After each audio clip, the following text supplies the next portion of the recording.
People often advise, don't burn any bridges, but what's a bridge you were happy to burn? The only advice I have ever given or taken about burning bridges is, if you have to burn a bridge, nuke that fucker from orbit. The last thing you want to do is crawl back over a smoldering bridge. As for a bridge I burned, former boss was a complete and utter ass.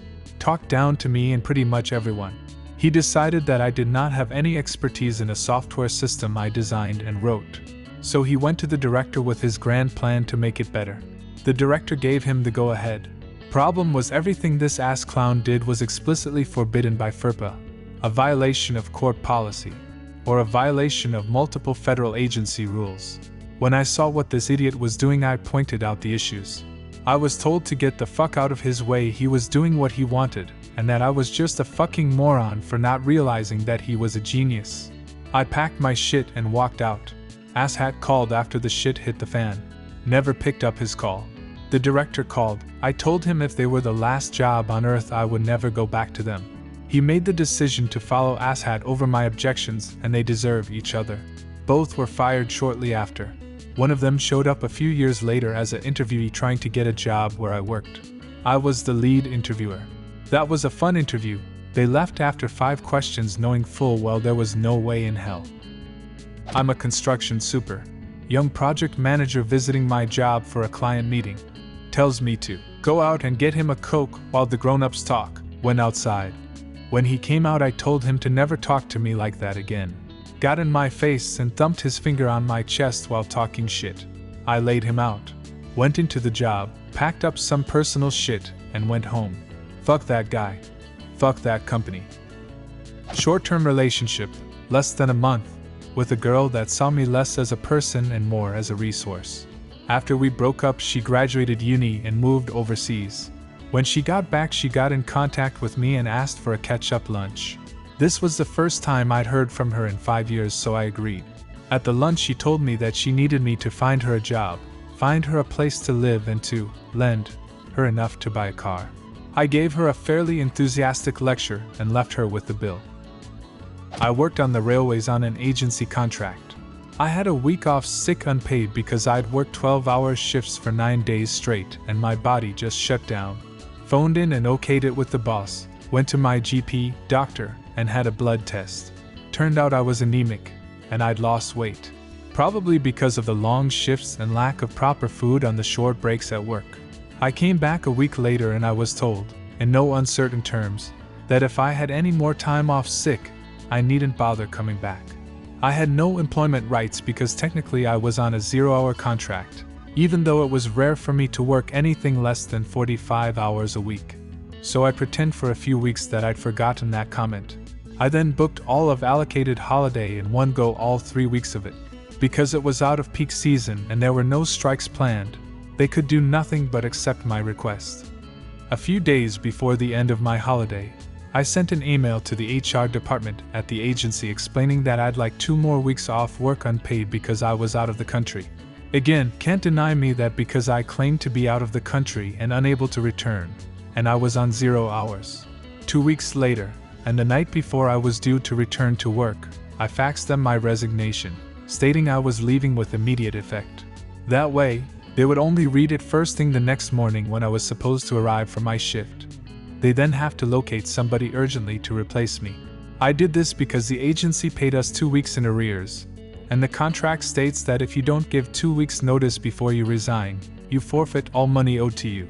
But because I just had 2 weeks off unpaid, they had just paid me for the 2nd and 3rd week of my allocated paid holiday. They didn't owe me any money, and so they couldn't withhold anything from me. I knew the boss was annoyed because I received my P45 attached to an email, and in the email it said that, because of my disregard for their resignation policy, they are unwilling to provide an employee reference to any future employer. Jokes on them, I left to become self-employed. My husband's parents. My husband and I are a same-sex couple. My husband's mother is very religious, Mormon, and when she found out we planned to adopt, she left us a very angry email about how gay people can't raise children.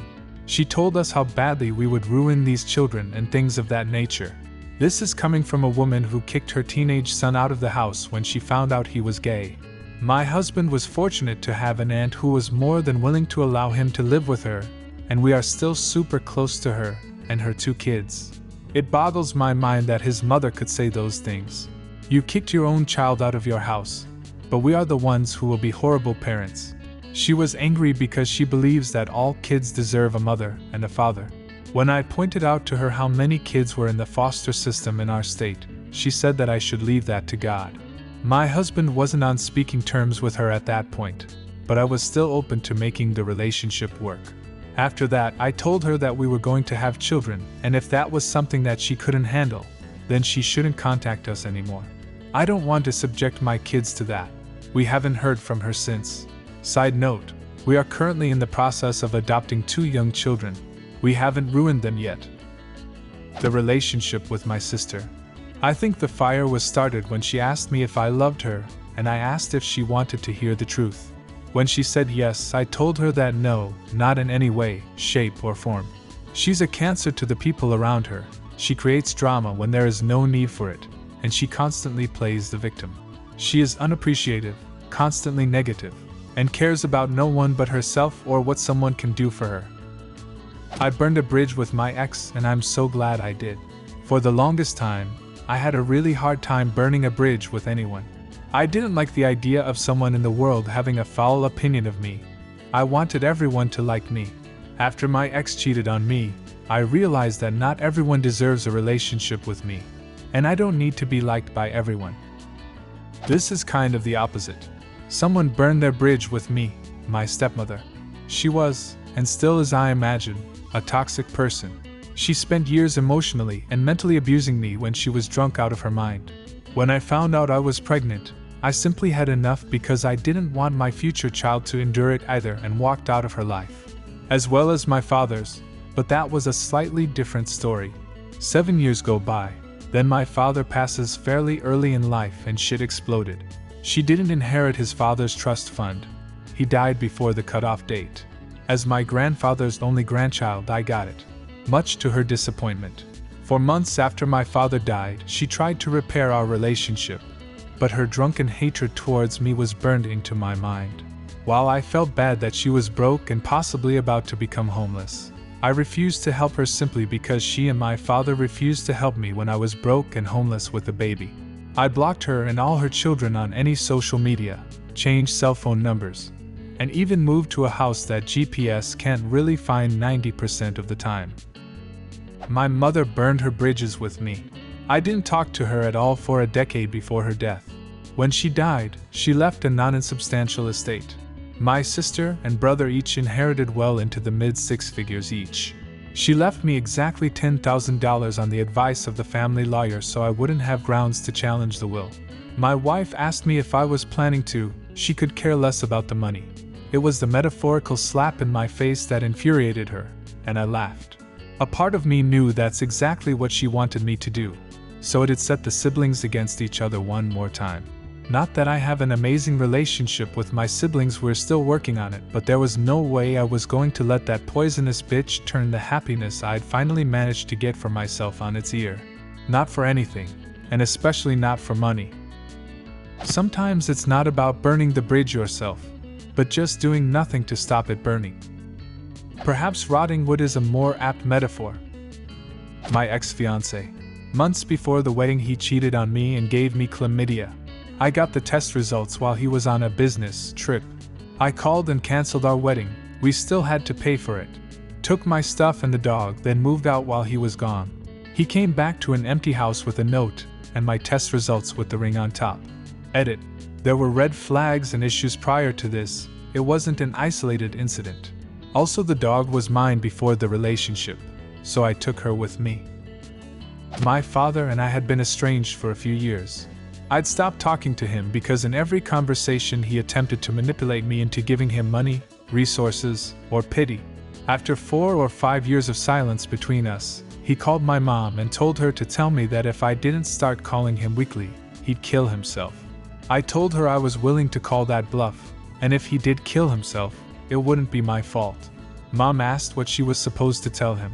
I told her to go ahead and tell him what I said. He has made no further attempts to contact me. He still calls my mom and sister when he wants stuff or attention. But apparently I'm a big fat meanie. I didn't burn the bridge, it burned itself.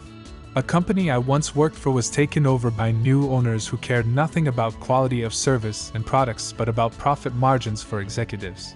It's now out of business. The bridge is no more. Best Buy.